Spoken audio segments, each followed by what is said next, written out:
आज का जीएसडी का पीओटीडी क्या है यार। आज का जीएसडी का पीओटीडी काफ़ी इजी है, मतलब मीडियम लेवल का प्रॉब्लम है लेकिन इजी है।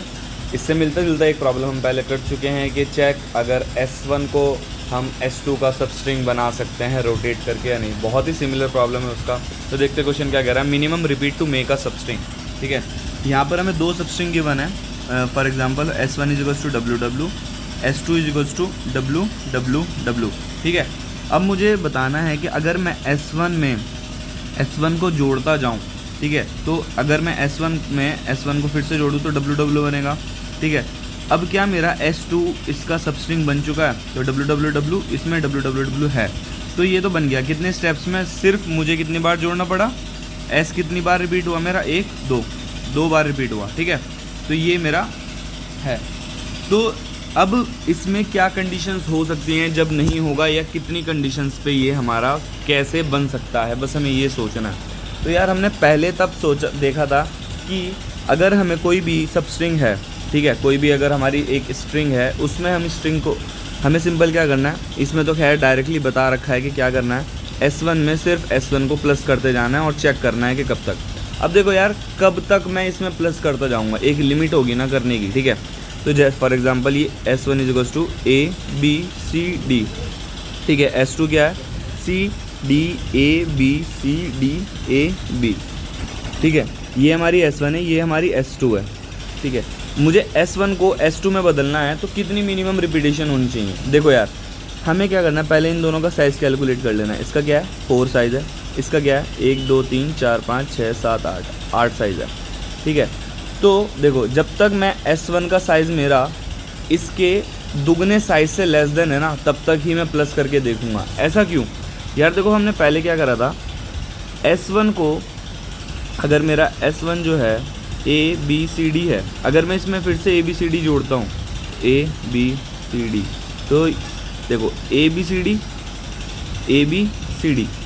अब क्या होगा, जो भी मेरी सबस्ट्रिंग होगी ना इसके सर्कुलर होनी चाहिए। मतलब जैसे ये ABCD है, इसमें कंटेन कर रहा है, अब जो भी आगे वाला कैरेक्टर्स हैं वो भी इसमें ही कंटेन होने चाहिए। तो उसके लिए मेरा मैक्सिमम क्या होगा कि अगर जो इसका साइज़ है वो इसके दुगने के इक्वल हो जाना चाहिए। मतलब जब हम पहले क्वेश्चन कर रहे थे कि S1 ABCD, S2 क्या है हमारा CDAB। अब मुझे अगर इस स्ट्रिंग को इस स्ट्रिंग में बदलना है तो मैं सिंपल से क्या करता था, इसी में ऐड कर देता था। ठीक है, तो ABCD। तो अब क्या होगा, ये स्ट्रिंग मुझे इसमें मिल ही जाएगी, CDAB।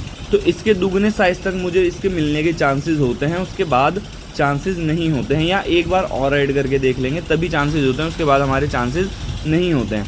तो हम क्या करेंगे, S1 एक स्ट्रिंग ले लेंगे, ये S1 है, इसमें ऐड करते जाएंगे कब तक, जब तक इसका जो साइज़ है इसके ट्वाइस से लेस देन है। ठीक है, तो वर्स्ट केस क्या हो सकता है, वर्स्ट केस हो सकता है ये मेरा ABCD है और ये मेरा DCAB है।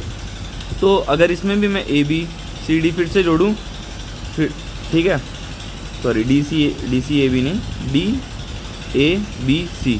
ठीक है, तो वर्स्ट केस में भी मेरा ट्वाइस तक ही जाएगा, या एक बार और लास्ट टाइम में। तो बस सिंपल सा क्या करना है, पहला स्टेप क्या है, दोनों का साइज़ निकाल लेना है।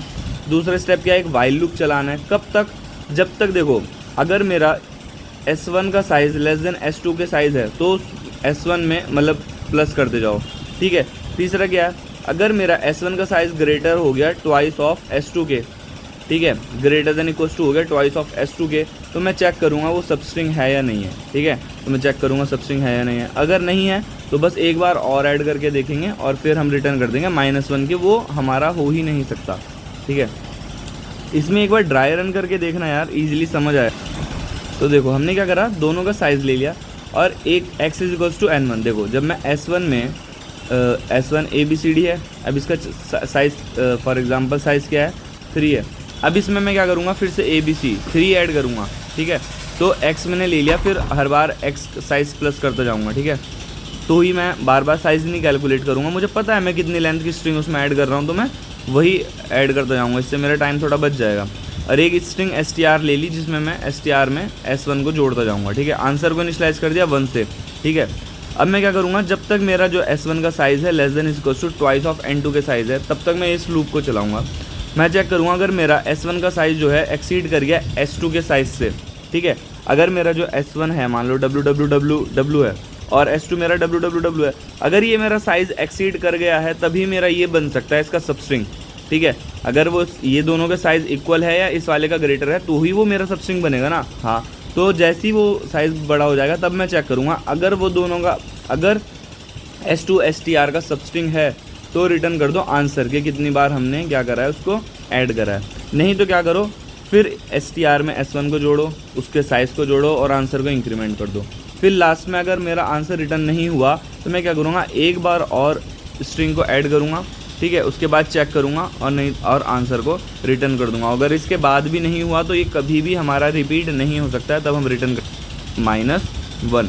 तो चलो इसको सबमिट करके देखते हैं। आई होप आपको प्रॉब्लम अच्छे से समझ आया हो। एक बार ड्राई रन करके ज़रूर देखना है यार, ऐसी प्रॉब्लम पैटर्न फाइंडिंग वाली बहुत अच्छी होती हैं, दिमाग को तेज़ करती हैं। तो चलो इसी के साथ वाइंड अप करते हैं गाइस, थैंक यू।